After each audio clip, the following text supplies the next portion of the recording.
சற்று முன் கிடைக்கப்பெற்ற மிக மிக முக்கியமான செய்தி ஒன்று வெளியாகியிருக்கு. செந்தில் பாலாஜி வாக்குமூலம், ஸ்டாலின் கதை முடிந்தது. சட்டமன்ற தேர்தலில் விஜய் 108 இடம் வெற்றி பெற்று கூட்டணி கட்சிகளின் ஆட்சியோடு தற்போது ஆட்சி கட்டலில் அமர்ந்து முதல்வராக இருக்கிறார். தொடர்ந்து திமுக ஆட்சி காலத்தில் பல்வேறு ஊழல்கள் நடந்தது வெட்ட வெளிச்சத்திற்கு வந்துள்ளதாம். வெள்ளை அறிக்கையை தயார் செய்ய சொல்லி விஜய் கூறியிருந்தார். ஆனால் தற்போது திமுகவுக்கு எதிரான நிலைப்பாட்டை அமலாக்கத்துறை எடுத்துள்ளது. தொடர்ந்து பல்வேறு அமைச்சர்கள் ஊழலின் பிடியில் சிக்கியுள்ளதாகவும், முதலில் செந்தில் பாலாஜி இளைஞர்களுக்கு வேலை வாங்கி தருவதாக பல லட்சம் கோடி முறைகேடுகளை செய்திருந்தார். அந்த வழக்கில் அவர் சிறையில் தள்ளப்பட்டார். பிறகு ஜாமீனில் வந்து தற்போது கோவை தொகுதியில் வெற்றி பெற்று மீண்டும் எம்எல்ஏவாக தேர்ந்தெடுக்கப்பட்டுள்ளார். ஆனால் இம்முறை செந்தில் பாலாஜி தப்பிக்கவே முடியாது. அதாவது அமலாக்கத்துறை திமுக ஆட்சி செய்யும் காலத்திலேயே செந்தில் பாலாஜியை விசாரிக்க வேண்டும் என சம்மன் அனுப்பியிருந்தார்களாம். ஆனால் திமுக செந்தில் பாலாஜிக்கு சாதகமாக இருந்த காலத்தில் அதை ஏற்கவே இல்லை என தற்போது தகவல்கள் வெளியாகியிருக்கு. மேலும் ஆட்சி மாற்றத்திற்காக பொறுமையாக காத்திருந்த அமலாக்கத்துறை தற்போது விஜய்க்கு கடிதம் எழுதியுள்ளார்கள். அதில் பல்வேறு ஆவணங்களையும் ஊழல் செய்த விஷயங்களையும் பக்கங்களாக எழுதி விஜயிடம் சமர்ப்பித்திருக்கிறார்களாம். செந்தில் பாலாஜியை விசாரிக்க வேண்டும், அவரை கைது செய்யப்பட வேண்டும்.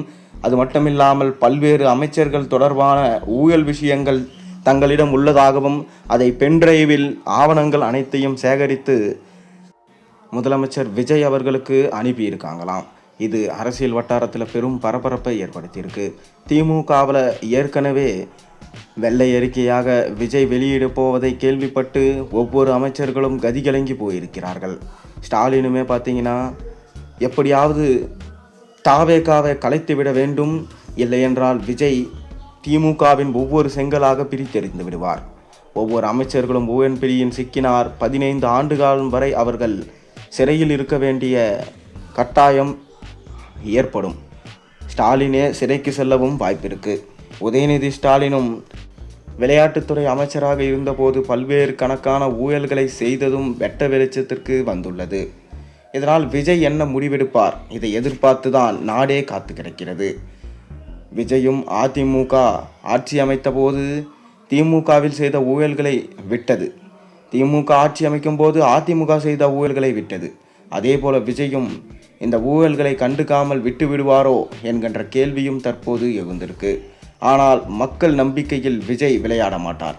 கண்டிப்பாக செந்தில் பாலாஜி விஜய்க்கு செய்த துரோகம், மக்களுக்கு செய்த துரோகம், கரூரில் 41 பேர் உயிரிழந்ததுக்கு காரணம் செந்தில் பாலாஜி தான் எனவும், விஜயை எந்த அளவுக்கு அவமானப்படுத்த முடியுமோ அந்த அளவுக்கு அவமானப்படுத்தி இருந்தார் செந்தில் பாலாஜி.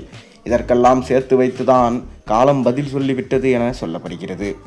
ஆனால் தற்போது செந்தில் பாலாஜி விஷயத்தில் ஒரு திருப்பம் ஏற்பட்டுள்ளது. இந்த ஊழல் அனைத்திற்கும் பின்னணியாக இருந்தது திமுகவின் முதல் குடும்பம்தான் என்கின்ற விஷயத்தை அமலாக்கத்துறையிடம் கூறிவிடப் போகிறாராம் செந்தில் பாலாஜி. இதனால் திமுகவின் முதல் குடும்பம் கைது செய்யப்பட வாய்ப்பிருக்கிறது. அதனால் செந்தில் பாலாஜியை எப்படியாவது காப்பாற்ற வேண்டும், அவரை தலைமறைவாக்க வேண்டும் என திமுக முடிவு செஞ்சிருக்கிறதாம். மேலும் தமிழக மின்சாரத்துறையில் கிட்டத்தட்ட 2 லட்சம் கோடி கடன் உள்ளது என மின்சாரத்துறை அமைச்சர் சிடிஆர் நிர்மல்குமார் சொல்லியிருக்காரு. கடந்த திமுக ஆட்சி காலத்தில் மின்சார வாரியத்தில் பல்வேறு முறைகேடுகள், விதிமீறல்கள் நடந்துள்ளது என்றும், ஊழியர்கள் தட்டுப்பாடு அதிக அளவில் உள்ளதாகவும் சொல்லியிருக்காரு. மாதம் ஒரு முறை மின் கணக்கீடு முறை அமலுக்கு வருமா என்பது குறித்தும் சொல்லியிருக்காரு.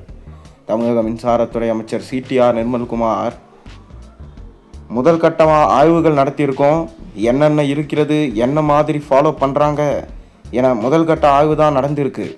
மின்சார வாரியம் என்ன நிலையில் இருக்குது, எவ்வளவு கடன் இருக்குது என ஆலோசனை நடத்தியிருக்கோம். வரும் காலங்களில் மின்சார வாரியத்தினை லாபகரமாக மாற்ற உண்டான அனைத்து முயற்சிகளையும் செஞ்சுருக்கோம்.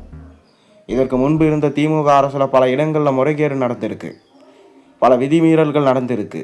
இதில் பல சிபிஐ ஹேண்ட் ஓவர் செஞ்சிருக்கு. நடந்த தவறுகள் அனைத்திற்கும் நிறுத்த வேண்டிய கட்டாயத்தில் இருக்கும். கோடிக்கணக்கான மக்கள் பயன்படுத்தும் மின்சாரத்துறையில் எல்லாவற்றையும் சீரமைக்க வேண்டிய கட்டாயத்தில் இருக்கும். மேலும் செந்தில் பாலாஜி தான் இதற்கு அனைத்துக்கும் காரணம் என்கின்ற தகவலும் வெளியாகியிருக்கு. திருட்டுத்தனமாக மின்சாரத்தை வெளியில் விற்றது, மேலும் மின்சார உதிரி பாகங்கள் வாங்குவதில் செய்த முறைகேடுகள் போன்ற அனைத்து விஷயங்களும் தற்போது வெளிவந்திருக்கிறதாம்.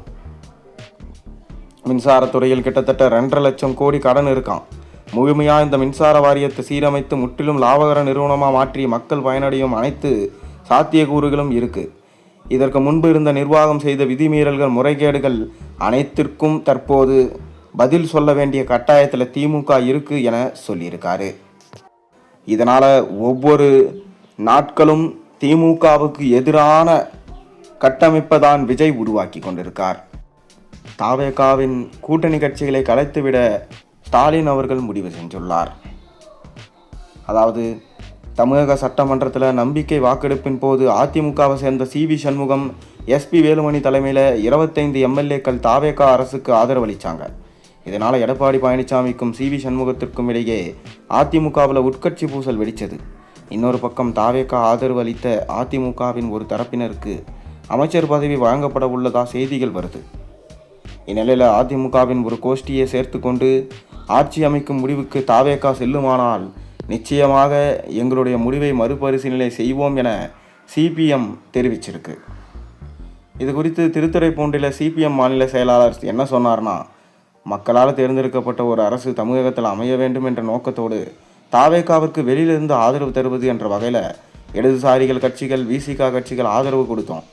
அதன்படி தாவேகா ஆட்சி அமைச்சது. இந்நிலையில் அதிமுகவினர் அமைச்சரவையில் சேர்க்கும் நிலைக்கு தாவேகா சென்றால் அது மக்கள் தீர்ப்புக்கு எதிரானதாக இருக்கும்.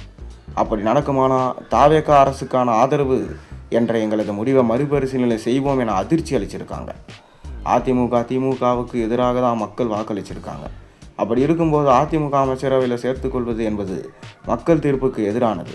நல்லாட்சி தருவேன் என்று கூறியதற்கு விரோதமாக இது அமைந்துவிடும். தாவேகாவுக்கு ஆதரவளித்திருப்பது மீண்டும் ஒரு தேர்தலை சந்திக்கக்கூடாது.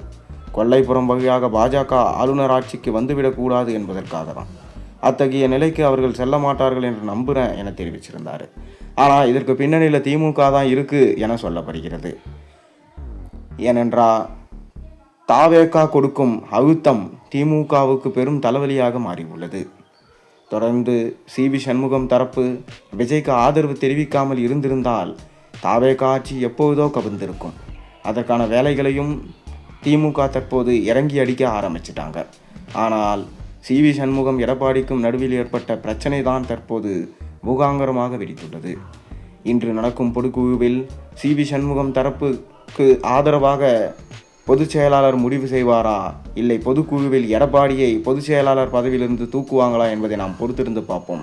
நீங்கள் என்ன நினைக்கிறீங்க? உங்கள் கருத்துக்களை மறக்காமல் கீழே கமெண்ட்டில்